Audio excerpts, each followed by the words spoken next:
Thanks for joining me today. My name is Sean Egglestone and I'm a registered dietitian, and today I'm going to be giving my presentation on protein. Now, before we can actually talk specifically about what protein is, it's important to take a look at macronutrients in general. So macronutrients, the three that we often hear of, are proteins, fats, and carbs, and we need these in large quantities, often grams, ounces, or pounds.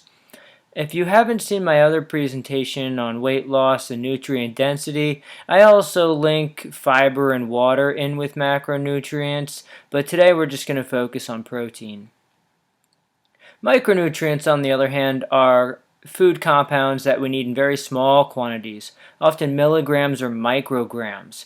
Things like vitamins, minerals, and these protective plant compounds called phytonutrients that help lower our risk of chronic illness like heart disease and cancer.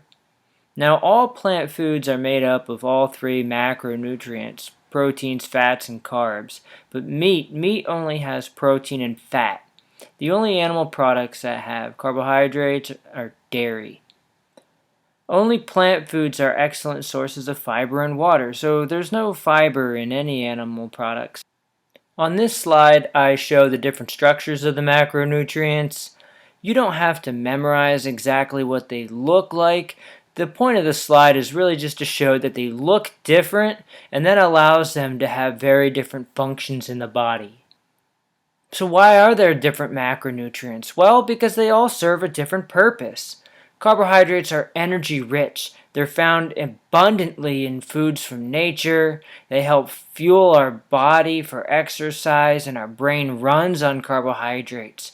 Carbohydrates also are great sources of fiber and these protective plant compounds. If you haven't checked out my other macronutrient video on carbohydrates or fats, I highly recommend you do that because all three really build on each other. Protein is good for tissue repair. It's used in chemical processes. The body only needs a minimum of 10 to 15% of its calories from protein. We don't need huge amounts, we just need adequate amounts. And it's really important to get an adequate amount from the right sources because our body interacts with animal protein and plant protein differently, and we'll talk about that later in this presentation. Now, fats, these are energy-dense compounds. They're important for cell structure, for body warmth, and also to help protect our organs. Now, when we look at fats, oftentimes diets that are high in fat tend to also be high in compounds like cholesterol and saturated fat, and they're often deficient in fiber and phytonutrients. So if you've ever heard of the ketogenic diet, or you've ever followed it, or you're interested in learning more about it, I have a paper on my website, SeanTheRD.com, that goes over the ketogenic diet in detail and talks about why this meal pattern is actually very dangerous to our health. So what are proteins? Well, we know that they're important for tissue building and repair and chemical processes. Common sources that we hear of are meat, eggs, dairy, fish. But there's also great plant sources of protein like beans, peas, chickpeas, and lentils. And there's also a moderate amount in nearly all foods, including whole grains and fruits, vegetables. There are about 4 calories per gram from protein. I'm not going to go into this topic in detail, but if you check out my nutrient density and weight loss video on my website, it'll talk about this concept here and how we can use macronutrients to help lose weight. Diving in deeper to look at plant versus animal proteins, we notice here that plant proteins are much more affordable than meat. Here we have organic black beans, $1.22 a pound, compared to almost $11 a pound for organic chicken. This is just one example. You can find them in different prices, but plant proteins are great for people that are on a budget. They're safer to cook, prepare, and store. You don't have to worry quite as much about proper food handling and temperature control and cooling down correctly. They're also lower in calories because plant proteins often have a lot of fiber and they absorb water when you cook them. And so fiber and water don't have any calories, but they take up space in our stomach. They are not only healthy for us, but they also make us feel full. So they fill us up with much fewer calories than animal protein. There's very little saturated fat, and when we take a look at my meal examples at the end of this presentation, you'll notice how low in saturated fat my meals are. There's no cholesterol in plant foods. There's no heme iron in plant foods. So if you've heard the term iron or iron that's in our food, there's non-heme iron, which is iron that's found in plant foods, and there's heme iron, which is found in animal foods. And our body is able to regulate the absorption of non-heme iron in plant foods. So if we need more iron, our body will absorb more. And if we need less, our body will absorb less. But with heme iron, it actually forces itself into our bloodstream. There's no way for our body to really regulate its absorption. There's other benefits to proteins from plant sources.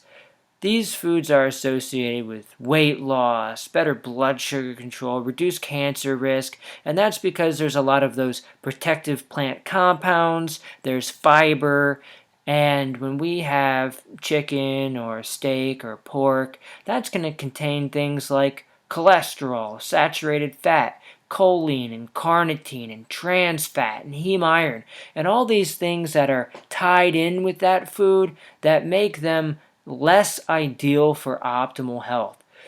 We know from the World Health Organization that processed meats increase our risk for colon cancer. So foods like salami, pepperoni, deli meat, bacon, sausage, hot dogs, and they also labeled red meat as a probable human carcinogen. So you just don't see labels like that for things like beans and nuts and seeds. There's a huge mountain of research that shows improved health with plant foods that are high in protein. And when we look at the research on meat, basically less is better for our health.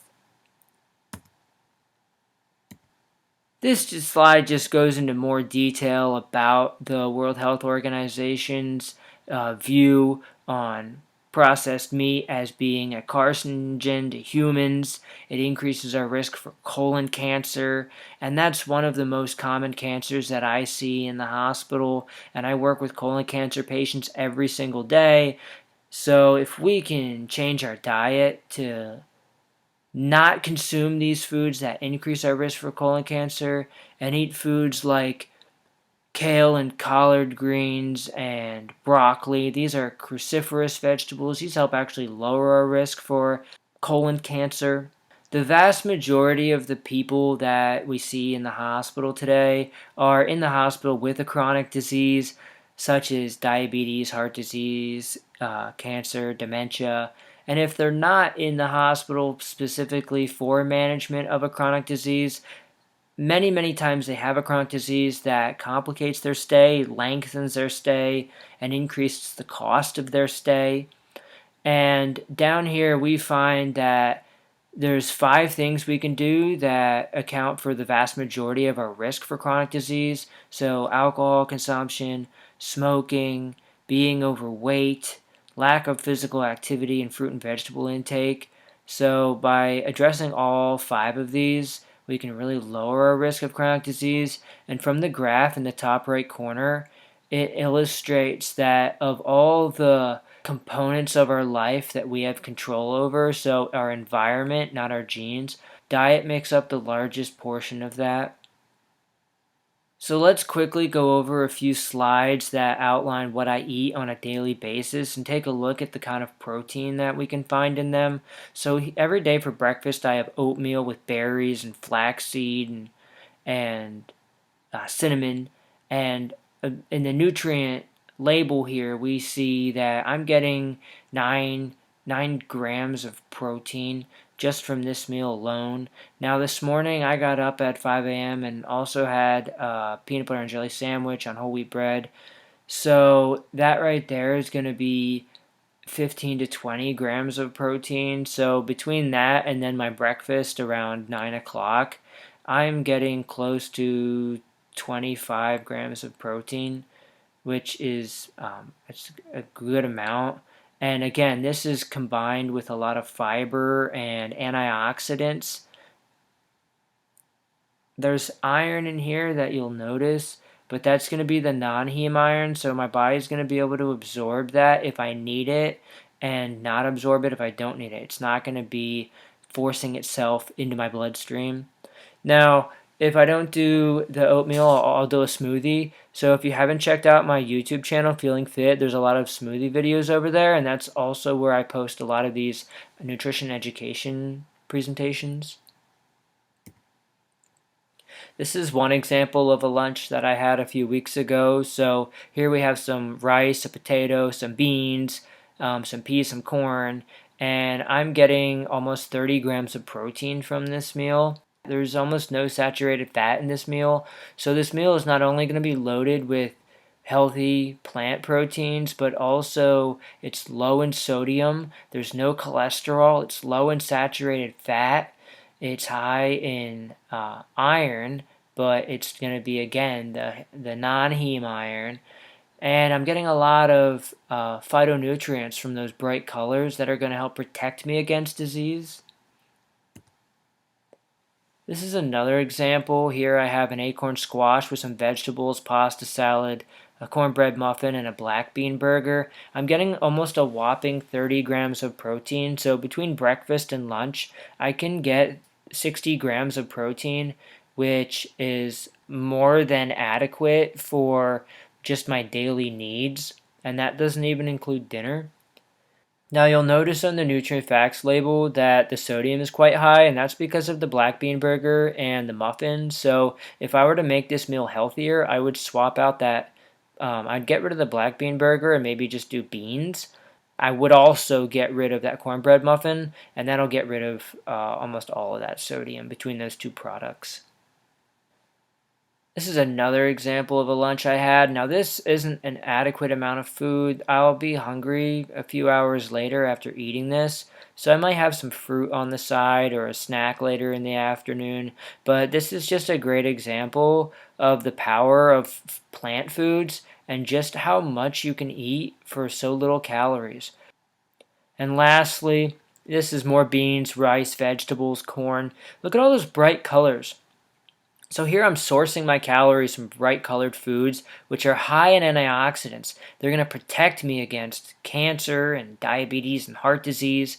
And getting my protein from beans. Beans are not only a great source of protein, but they're high in iron, as we've seen in the last several slides. They're high in fiber, which helps lower cholesterol. They don't contain any cholesterol at all. They lower my risk for heart disease. And they also help regulate blood sugars. So people that have diabetes will have better blood sugars after meals if they contain beans in them. Thank you so much for watching. I hope you found this information helpful. Again, if you go over to my website, SeanTheRD.com, and you check out some of the other videos, you'll find all 3 macronutrient videos there, as well as a variety of other videos that go over more advanced nutrition topics. So I highly recommend that you go through and watch all of them at least once, and that'll give you a really strong foundation on nutrition and provide you with all the knowledge that you'll need to achieve your health goals. Thanks for watching.